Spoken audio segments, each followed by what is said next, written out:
She laughed to her friends. He pays for Netflix and Hulu. Meanwhile, I watch them with my ex every night. I just smiled, but when she logged in later, the username on the account made her drop her remote.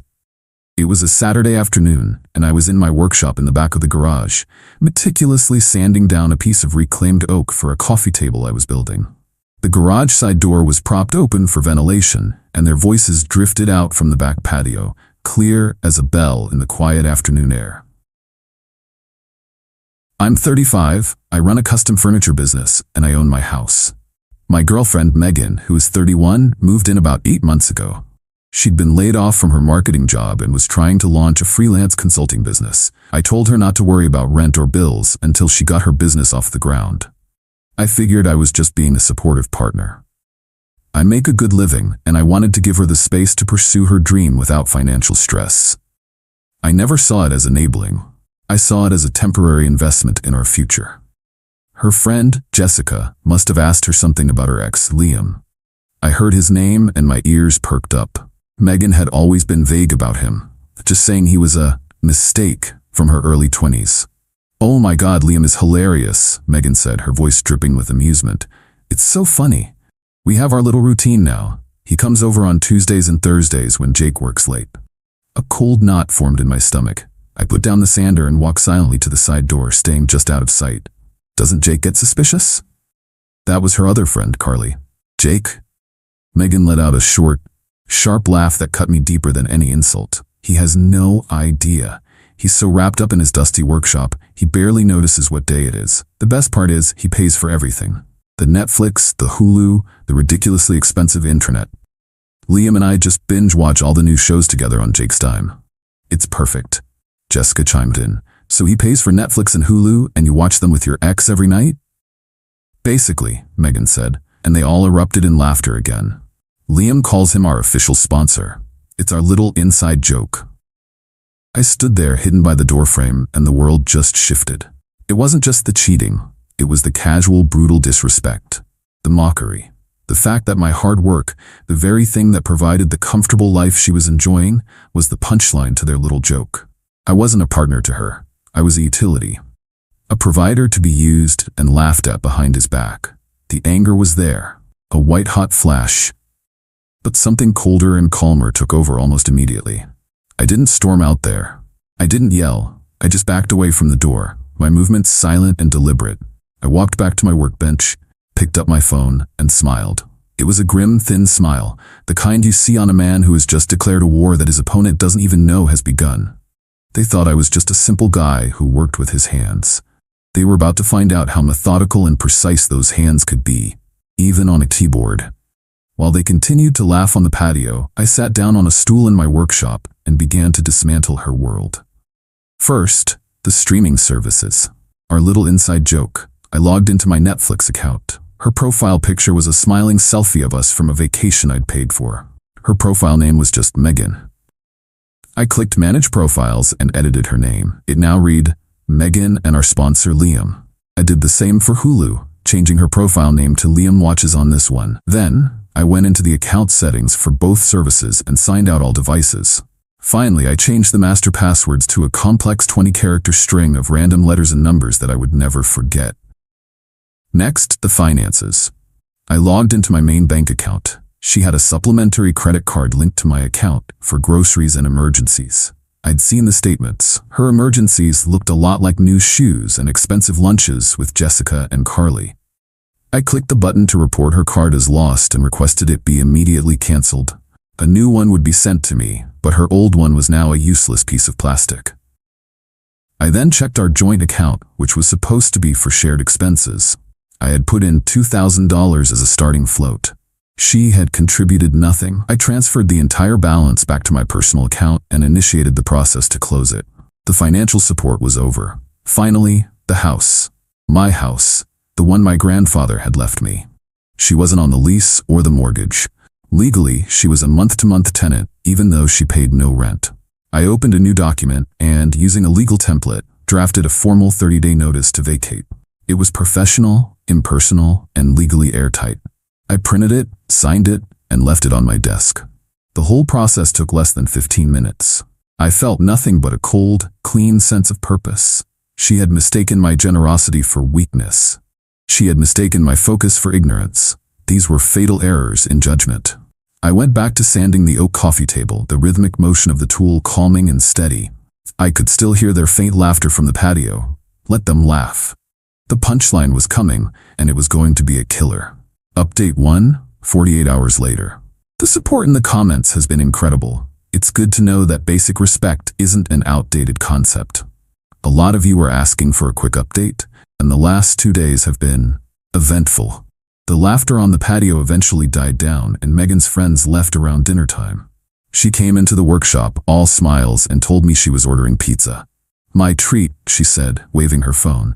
I just nodded and told her that sounded good. I knew her card was about to be declined, but I wanted to see it happen.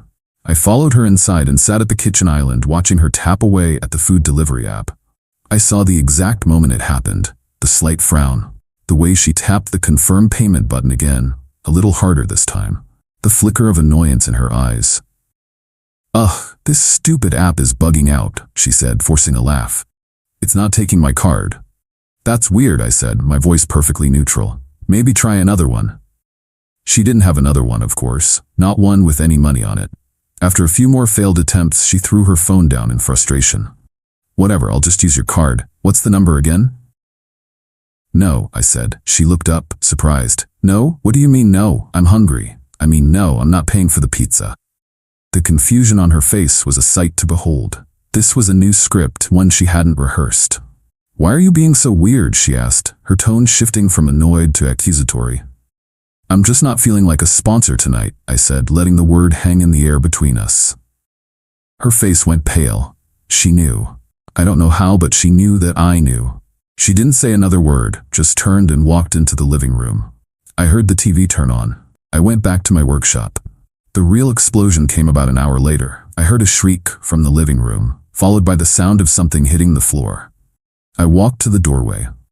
She was standing there, staring at the TV screen, the remote lying in pieces on the floor where she'd dropped it. The Netflix login screen was up, and there, under the main account, were the profile options. One of them read, "Megan and our sponsor Liam." She turned to look at me, her face a mask of fury and terror. "What is this?" she whispered. "That's your new profile name," I said calmly.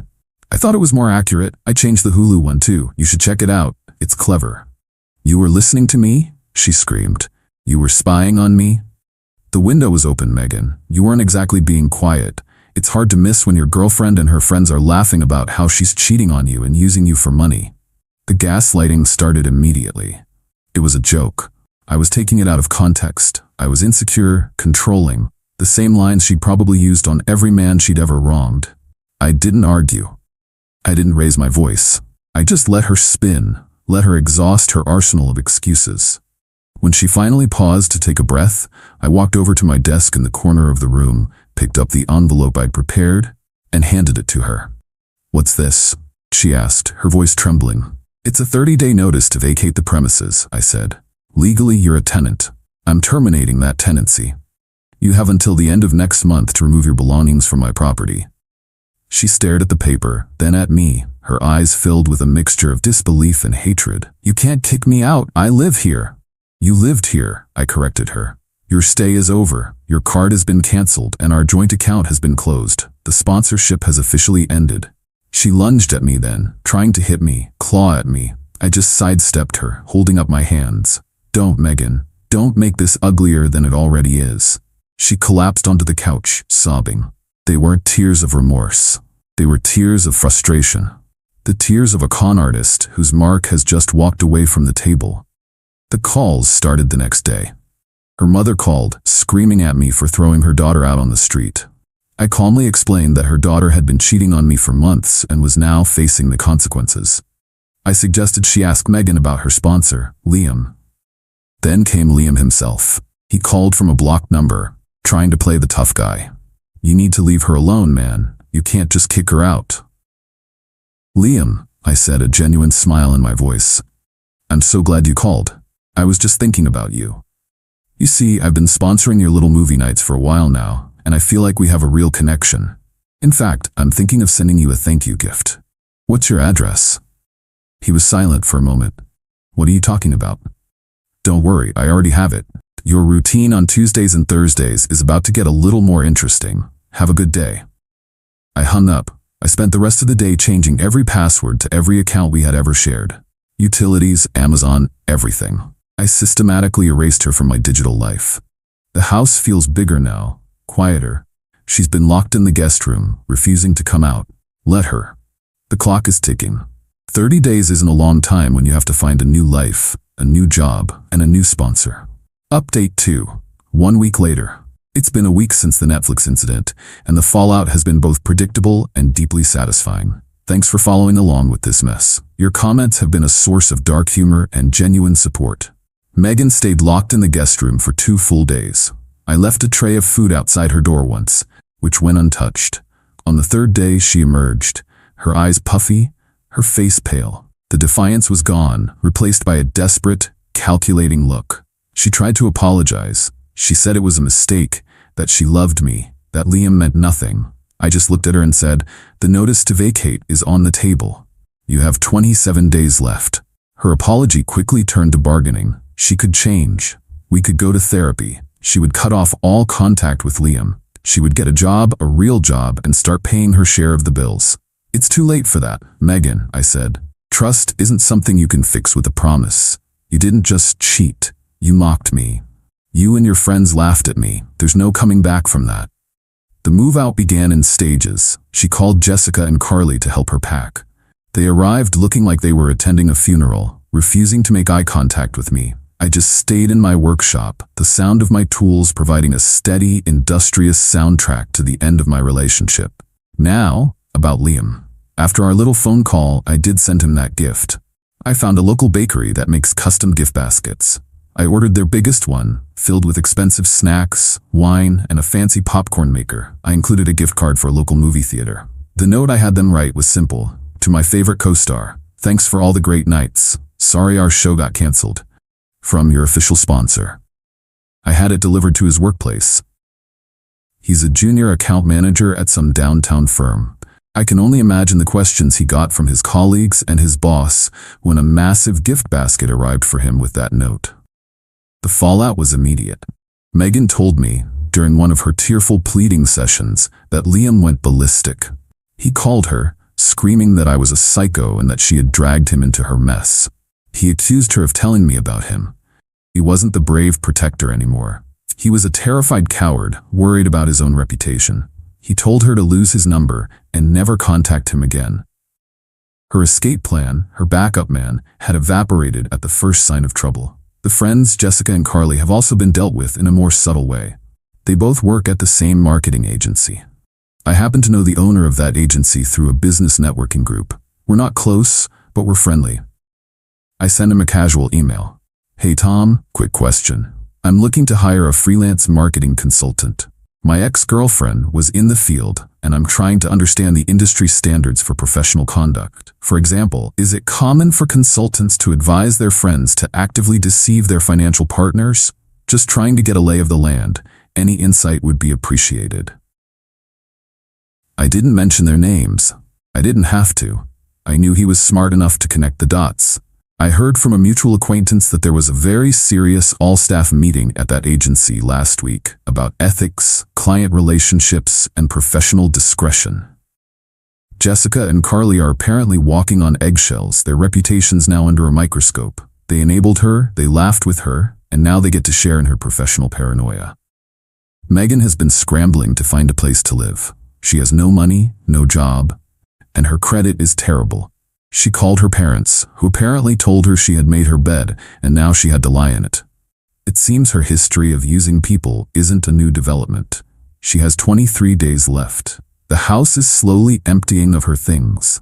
Each box she packs and moves to a storage unit she can't afford is another small victory. She thought she was playing a game, but she never understood the rules. She thought I was a simple man. She's learning, much too late. That simple doesn't mean stupid. Final update. 3 months later. It's been 3 months since Megan moved out. The house is finally mine again. I finished that oak coffee table, and it's sitting in the living room, a solid, beautiful testament to what can be built with honest work.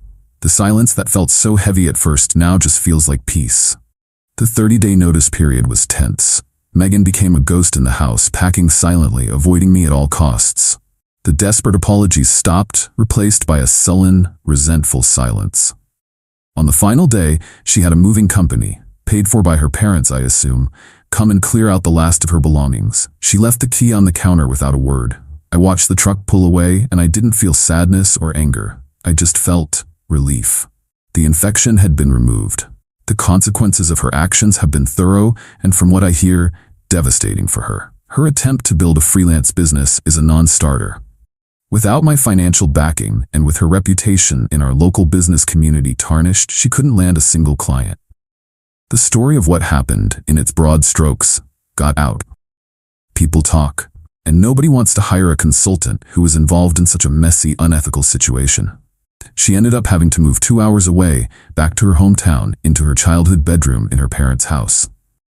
The glamorous life she portrayed online was replaced by the humiliating reality of being a 31-year-old woman with no job, no savings, and no prospects, living under her parents' roof. Liam, her co-star, faced his own fallout. The gift basket at his office apparently caused a huge stir. His boss had a long chat with him about judgment and professionalism. Worse for him, his long-term, on-again, off-again girlfriend, whom he was apparently cheating on with Megan, found out about the whole affair. She didn't just leave him, she made sure everyone in their social circle knew exactly why. He wasn't the suave ladies' man anymore, he was just another pathetic cheater. As for Jessica and Carly, their careers have stalled. The ethics meeting at their agency was just the beginning. Their boss, now wary of their judgment, has reportedly passed them over for several key projects. They are still employed, but they are no longer on the fast track. They chose to be the audience for Megan's mockery, and now they get to live with the professional consequences of that choice. My life has moved on in a way I couldn't have imagined 3 months ago. The peace and quiet allowed me to focus on my business, and it's booming. I've taken on 2 new apprentices, teaching them the craft, and the feeling of building something real and tangible has never been more satisfying. I did get one final communication from Megan about a month ago. It was a long, rambling email. It was the apology she should have given on day 1. She said she was sorry, that she was insecure and foolish, and that she had thrown away the best thing that had ever happened to her. She said she was in therapy. She ended the email by asking if I could find it in my heart to give her a second chance. I thought about it for a whole 5 minutes. I thought about the laughter I heard from the patio. I thought about the words official sponsor. I thought about the casual, cruel disrespect. I typed a 1-sentence reply, "I wish you the best in your new life." Then I created a filter to send any future emails from her directly to the trash. The revenge was never about destroying her. It was about reclaiming my life, my home, and my self-respect.